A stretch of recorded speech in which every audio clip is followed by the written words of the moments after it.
오늘은 노화를 막을 뿐 아니라 시간을 되돌려서 젊어지게 하는 안티에이징 치과 치료에 대해서 이야기해보려 합니다. 피부 시술 또는 화장으로 어느 정도 가릴 수 있고 또 그 노화를 천천히 진행시킬 수 있지만요, 치아는 가릴 수가 없어요. 우리가 나이를 먹듯이 우리의 치아도 나이를 먹게 됩니다. 40대, 50대는 물론 60대 이상에서도 아주 만족도가 높은데요. 나이가 있으셔도 심리치료를 통해서 젊은 인상으로 돌아갈 수 있고 더 자신감 있게 웃으실 수 있기 때문에 살아가는 데도 긍정적인 활력소가 됩니다. 안녕하세요. 치과의사 오원장입니다. 치아가 나이를 먹으면 어떤 현상이 일어날까요? 색이 노랗게 변화되고 마모가 일어납니다. 또한 앞니가 점점 벌어지거나 틀어지는 현상도 있고요. 예전에 했던 보철물이 마음에 안 들어서 이렇게 웃기 싫은 적도 있으실 거예요. 또한 잇몸이 안 좋아져서 흔히 잇몸이 주저앉아서 치아 사이에 구멍이 숭숭 뚫리거나 시리고 뿌리가 보이게 되고 결국 치아가 흔들리고 풍치로 인해 발치해야 하는 등 우리가 나이를 먹듯이 우리의 치아도 나이를 먹게 됩니다. 그럴 때마다 환자분들은 이거 어떻게 좋아지는 방법 없나요? 예전처럼 되돌릴 수는 없어요? 라고 하시는데요. 오늘은 노화를 막을 뿐 아니라 시간을 되돌려서 젊어지게 하는 안티에이징 치과 치료에 대해서 이야기해보려 합니다. 나이가 들면 피부가 처지고 주름이 생기고 이런 피부 노화의 문제는 피부 시술 또는 화장으로 어느 정도 가릴 수 있고 또 그 노화를 천천히 진행시킬 수 있지만요, 치아는 가릴 수가 없어요.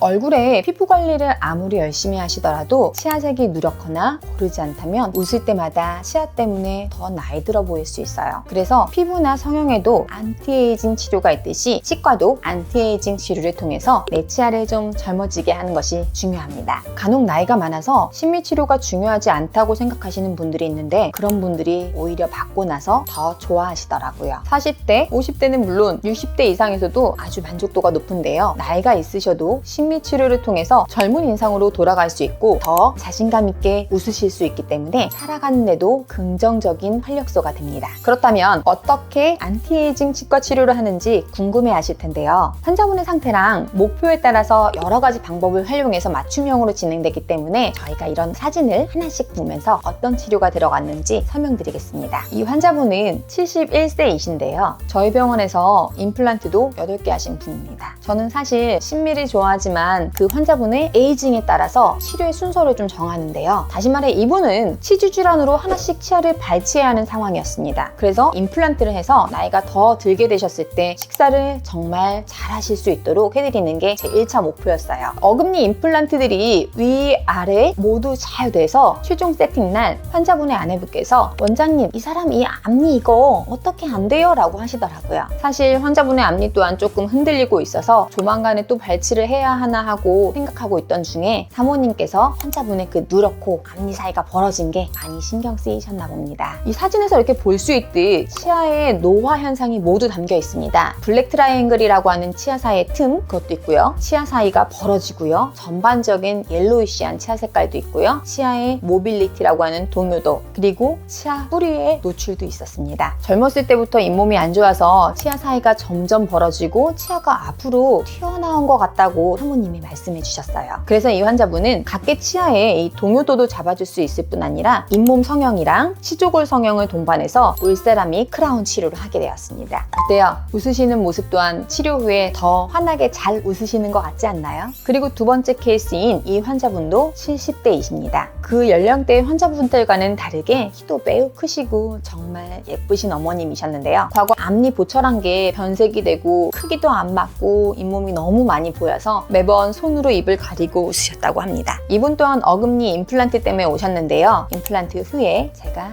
앞니 치료까지 전부 다 해드렸습니다. 그리고 나서 환자분의 남편분이 오셔서는 어떻게 할머니가 갑자기 젊어졌냐며 웃을 때 옛날 얼굴이 나오는 것 같다고 매우 좋아해 주셨어요. 물론 어머님도 위아래 치아를 모두 깎아서 이렇게 보철을 하다 보니까 처음에 치아에 삭제량이 많아서 너무 당황해 하셨고 집에서 울었다고 저한테 하셨어요. 그런데 최종 결과물을 보시고는 이제 손으로 입 안 가리고 웃을 수 있어 좋다고 해주시고 오원장 믿고 치료하길 잘했다고 해주셔서 저도 의사로서 정말 기분 좋은 일이 아닐 수 없습니다. 자, 오늘 이렇게 안티에이징 치과 치료 사례에 대해 설명드렸는데요. 보통 치과라는 학문이 경험적인 부분이 크기 때문에 저처럼 저처럼 15년 차 이상 정도면 대부분의 진료는 잘할 수 있습니다. 하지만 이 디자인을 볼 수 있는 심미안의 경우엔 경험적인 부분이 아니라 환자분의 얼굴과 그 얼굴에 이루어진 조화 그리고 치아를 디자인해서 만드는 게 중요합니다. 0.1mm의 차이로도 환자분의 인상과 느낌이 달라질 수 있거든요. 그래서 같은 치과 치료를 받더라도 원장님의 눈과 손에 따라서 결과가 크게 달라지는 게 바로 심미치료입니다. 저희 치과 의사들끼리 이야기할 때 환자보다 깐깐한 눈을 가져야 한다고 합니다. 제 환자분들 중에 디자이너, 미술 선생님, 영화 그래픽 감독분도 있으셨는데요. 그분들은 보통 치과 의사 선생님들보다 감각적으로 미에 대해 더 예민하고 잘하십니다. 그런 분들조차 만족시키는 결과를 낼 때 치과 의사로서 도파민이 나오는 것 같습니다. 이제 100세 시대, 120세 시대가 오면서 젊어 보이고 싶은 욕구와 미에 대한 관심은 점점 높아지는데 이상하게도 치과 치료에 대해서는 안일하게 생각하시는 분들이 많으신 것 같아요. 건강한 치아를 갖는다는 것은 젊음의 상징이고 평소 식습관과 건강한 몸에도 영향을 주기 때문에 치아만 달라져도 젊어 보이고 맛있는 것도 잘 먹고 건강해지는 삶을 살 수 있습니다. 그러니 만약 나이 들어 보이는 치아로 고민이신 분들은 저희 병원으로 오시면 10년 더 젊어지는 것이 아니라 건강한 젊은 시절로 돌아갈 수 있습니다. 추가적으로 궁금하신 점 있으시면 댓글로 남겨주시고요. 지금까지 치과의사 오 원장이었습니다. 안녕.